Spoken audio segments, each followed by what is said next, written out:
eu vou começar falando uma coisa que vocês provavelmente nunca ouviram falar. Já ouviram falar do score de Apgar? Pontuação de Apgar, algo assim. Vocês provavelmente não ouviram falar sobre medicina. Olha só. Basicamente, teve uma época não tão distante de hoje, mortalidade infantil, neonatal, era absurdamente alta. Era coisa assim, de 100 que nascia, 60 morria.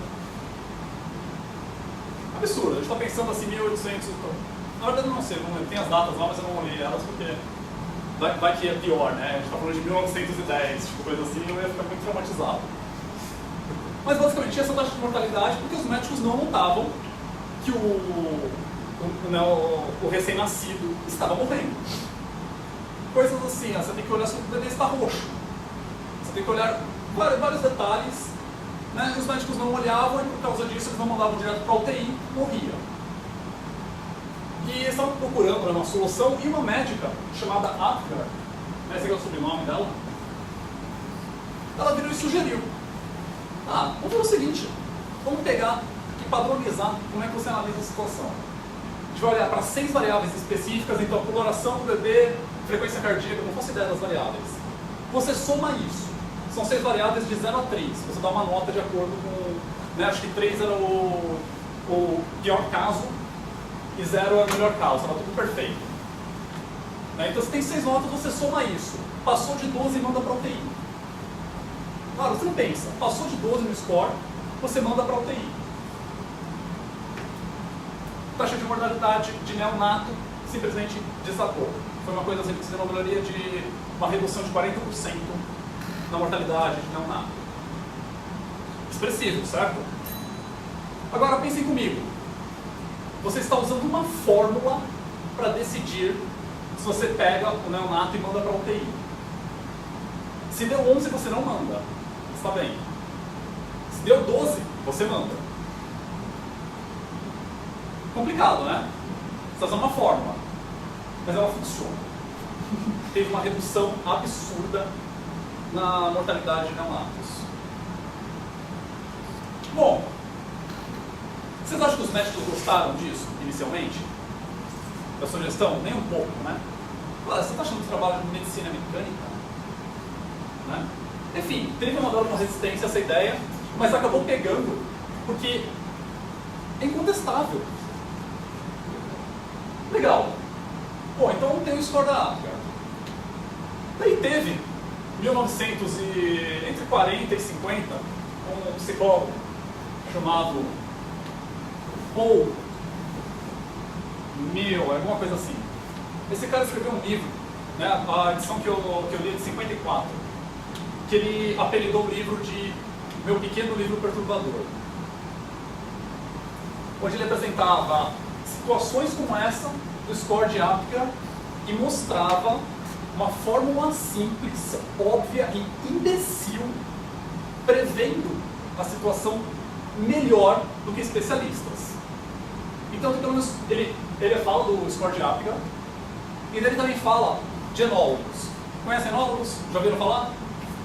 Basicamente, né, vinho é um negócio lucrativo, em especial aquelas garrafas que você vai vender a algumas dezenas de milhares de reais, ou centenas, dependendo da situação. E basicamente, como é que funciona? Né, você vai ter que fazer uma previsão para saber se eu armazeno mais daquelas garrafas para o futuro, ou se eu armazeno menos.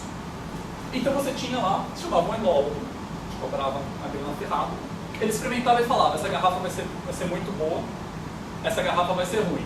Se ela é ruim, você vende o máximo que você conseguir agora. Se ela vai ser muito boa, você segura mais. Enólogo era algo assim, uma taxa de acerto de 40%. Se você jogar uma moeda, é maior, né? Se você jogar uma moeda, você acerta em 50% dos casos.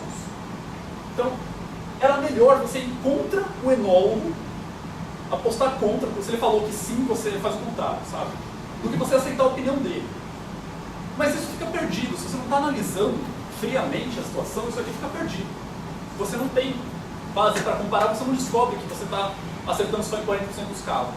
Daí o povo foi lá e montou uma fórmula baseada em coisas do tipo: quanto choveu naquele ano, qual foi não era a estação da colheita, mas qual foi o mês da colheita, e coisas assim, no mesmo esquema do score de Apgar.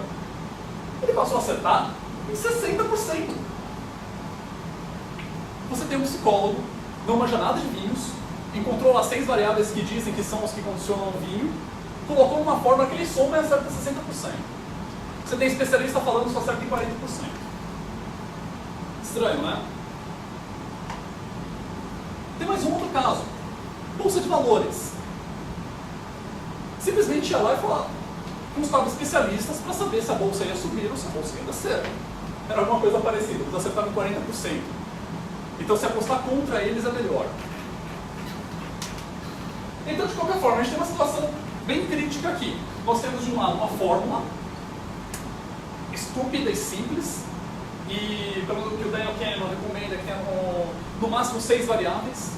Mais do que isso não vai fazer diferença, só vai te atrapalhar. E do outro lado você tem os especialistas.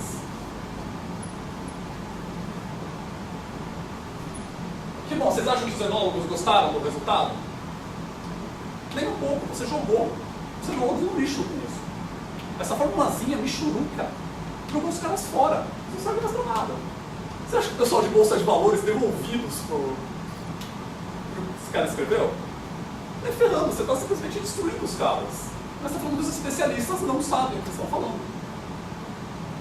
Então você tem, de um lado, uma fórmula e você tem os especialistas. E os especialistas não aceitam.